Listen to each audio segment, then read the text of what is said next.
Hello दोस्तों, आज के इस वीडियो में हम बात करेंगे फिजिक्स के पहले चैप्टर से, which is reflection of light. और उसमें भी हम बात करेंगे कि प्लेन मिरर से कितनी डिस्टेंस पर ऑब्जेक्ट रखा जाए और कितनी डिस्टेंस पर उसकी इमेज बनती है। तो लेट अस स्टार्ट। इसके पिछले वाले वीडियो में हमने बात की थी कि इमेज कैसे बनता है प्लेन मिरर से, पॉइंट ऑब्जेक्ट के लिए और एक्सटेंडेड ऑब्जेक्ट के लिए, दोनों के लिए बात कर चुके हैं। अगर वो वाले वीडियो नहीं देखे हैं तो एक बार देख लें।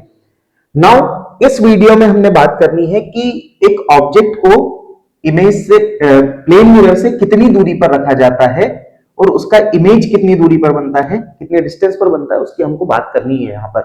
तो उसके लिए हमने क्या किया है, एक ऑब्जेक्ट को लिया है यहां पर, और इस ऑब्जेक्ट की मिनिमम कितनी रेस चाहिए हमको, 2 रेस चाहिए।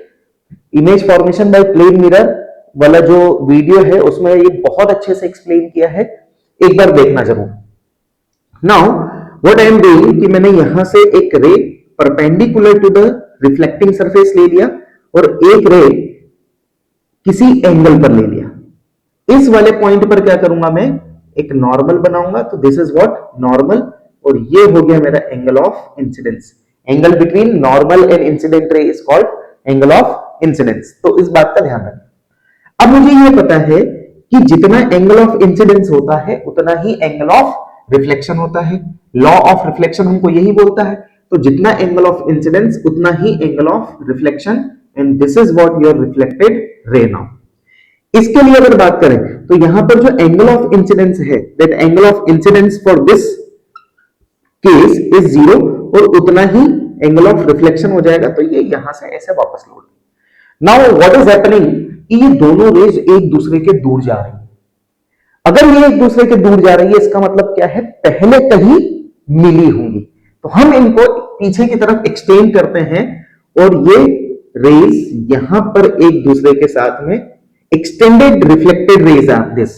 ये क्या है, एक्सटेंडेड रिफ्लेक्टेड रेज है, यहां पर इंटरसेक्ट कर रही है और यहां पर बनता है हमारा image.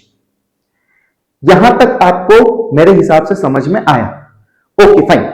Now according to the law of reflection I know कि एंगल ऑफ इंसिडेंस और एंगल ऑफ रिफ्लेक्शन दोनों इक्वल होते हैं, एंड लेट अस कंसीडर कि ये दोनों किसके इक्वल हैं, किसी थीटा एंगल के इक्वल है। Okay fine.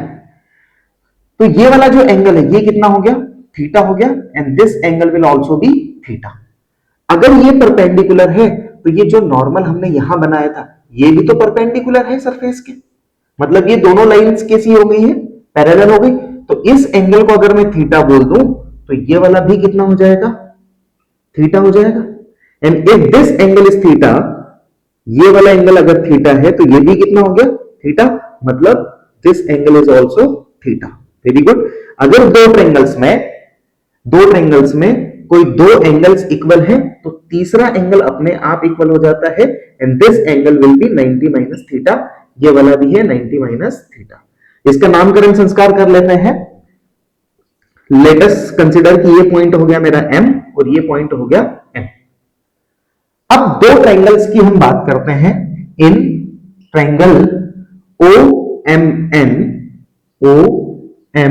And triangle IMN, congruency का यूज करूंगा मैं।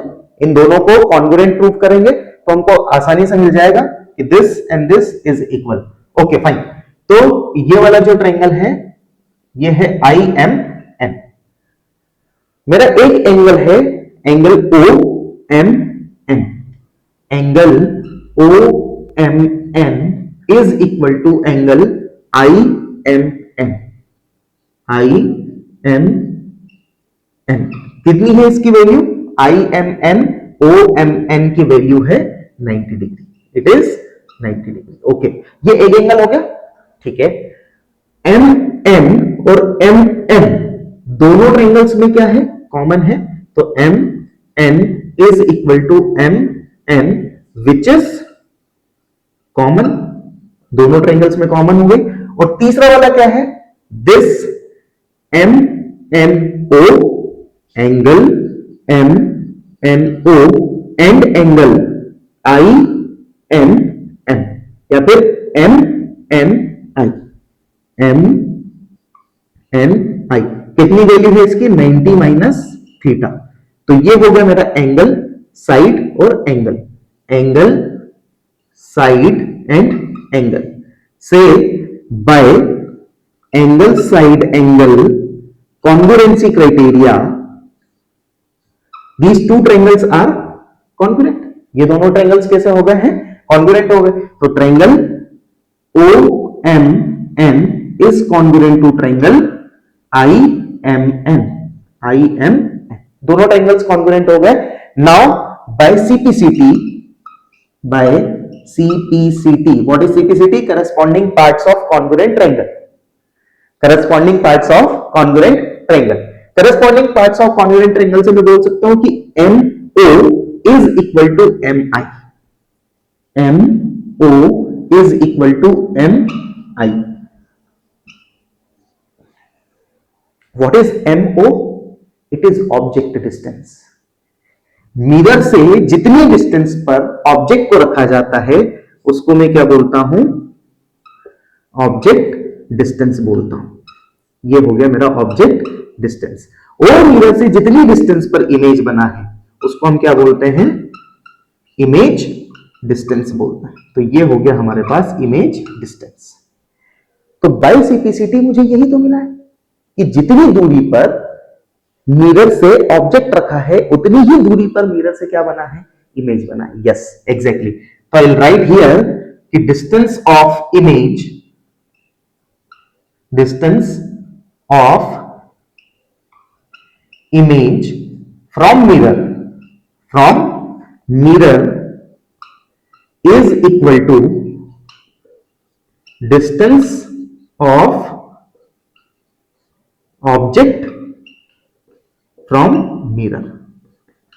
जितनी डिस्टेंस पर ऑब्जेक्ट रखा होगा मिरर से उतनी परपेंडिकुलर डिस्टेंस पर, वेरी स्पेसिफिक इट इज, जितनी डिस्टेंस पर, जितनी परपेंडिकुलर डिस्टेंस पर ऑब्जेक्ट रखा होगा उतनी ही परपेंडिकुलर डिस्टेंस पर मेरा इमेज बनेगा।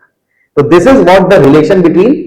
अब एक एग्जांपल देता हूं मैं आपको। Suppose this is what a plane mirror for me. मैंने एक प्लेन मिरर रख दिया और यहां पर है आपका ऑब्जेक्ट। अब इमेज कैसे बनेगा? तो सर बोला, आपने तो बोला था कि हमको इमेज फॉर्मेशन के लिए कितनी रेस चाहिए? 2 रेस चाहिए। तो ये 2 रेस ले लो। चलो, यहां से एक ये ले ली और यहां से एक ये ले ली। इतना नहीं करना है सब। अब ये कहानी हो गई है पुरानी।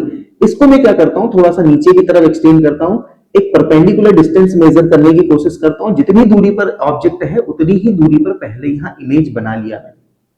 ये हो गया इमेज और ये हो गया ऑब्जेक्ट। अब इसको मिला दो। ये हो गया आपका इमेज फॉर्मेशन कंप्लीट एकदम। जितनी डिस्टेंस पर ऑब्जेक्ट उतनी ही डिस्टेंस पर इमेज, जितनी डिस्टेंस पर ऑब्जेक्ट उतनी डिस्टेंस पर इमेज। तो ये था relation between image distance and object distance. अगले वाले वीडियो में हम बात करेंगे कहीं किसी और कंसेप्ट की, स्फेरिकल लेंसेज से रिफ्लेक्शन की बात करेंगे।